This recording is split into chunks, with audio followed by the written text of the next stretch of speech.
I'm going to elevate Stanley Kubrick here above other directors in determining whether or not a continuity error really exists or not. And why would I do that? Because if we look at his career over the decades, and if we know anything about him as a director, he was maniacal about all the little details. And if something is in there, I'm going to give him the benefit of the doubt that it was a choice. And there's a whole documentary about The Shining and people suspecting that some of the things that are in it are so purposeful that they mean that they're clues to some conspiracies and so on.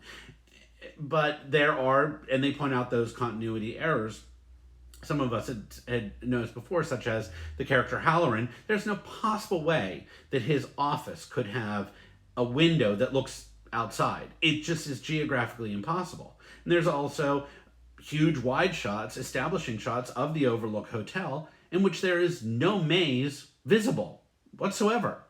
that topiary or that garden maze doesn't exist at all, but there it is.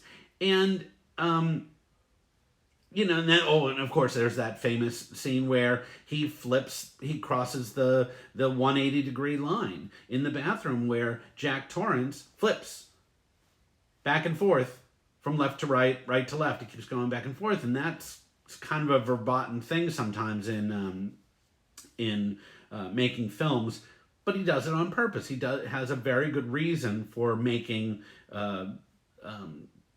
that character Jack Torrance appear to be two different people, but he always looks like the same person.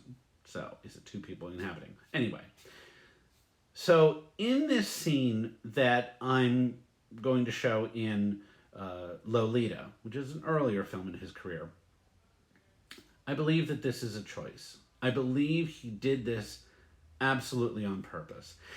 And you may disagree with me, but I think somebody like Kubrick knew exactly what he was doing.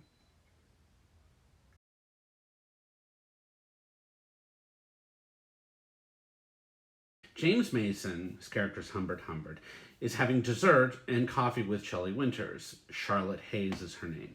During their conversation, every time we're on Humbert's coverage, Mrs. Hayes has a cigarette wafting smoke in the shot. But when we're on her coverage, she isn't smoking. Nor is there any smoke visible from an ashtray. Her arm isn't even up. Let's watch.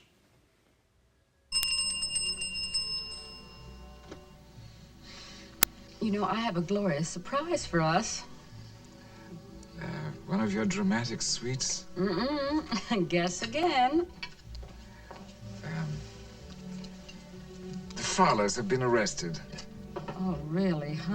Thank you, Louise. I'm no good at guessing. Mona Farlow is leaving for summer camp tomorrow. Lolita is going with her. You were absolutely right last night when you warned me that I was getting too liberal with her about boys. What's more, Mona disappeared from that party last night, and she did not come home till 4 a.m. So Jean and I decided that isolation from boys would be the best thing for both of the girls this crucial summer. Yes. Do you think that the camp is the answer? Oh, frankly, I do. And it's all arranged. The Farlows and I phoned the camp long distance. And I did all the shopping. Is something the matter with your face? Toothache. Oh, you poor man. If it still pains you tomorrow, I'll call and arrange an appointment. How far away is this camp? 200 miles. It was a stroke of genius on Mama's part. Ain't I clever? Shall we take our coffee out to the piazza? Or do you want to go upstairs and nurse that tooth?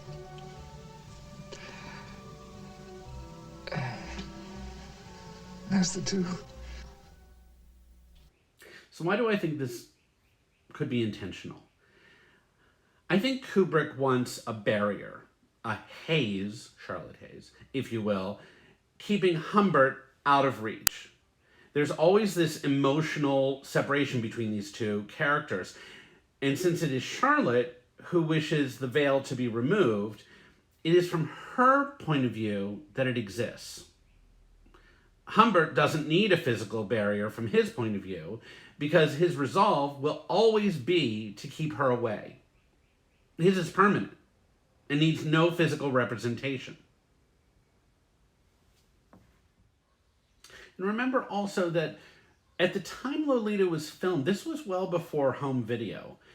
The only way that audiences might have been able to revisit a film is if they went back to the theater on the original releases, or they would have to wait until the film was re-released, which, of course, happened back when movie theaters were much more common to go see the movies, and you didn't have the home video or streaming options to rewatch films. And I think that he knew that continuity issue was not really likely to register with audiences. Not immediately, because we're listening to their conversation, but I also think that he knew that those visual clues to the relationship between characters would register unconsciously. I believe that that's exactly what it is, because I think that he knew that those unconscious clues supported the emotional involvement in films. He knew that. It was a visual thing. And it's probably even likely that there was a script supervisor who tried to fight him on it. I have no idea, but just knowing how script supervisors are, we like to jump in there and go, well, this, that's not going to match.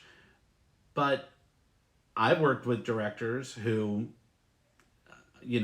I questioned some of this stuff, but I could also see that the film was going to cut, but it was just a different style. So that is, if that conversation had occurred, Kubrick would have brushed it off or said, no, this was a very specific choice.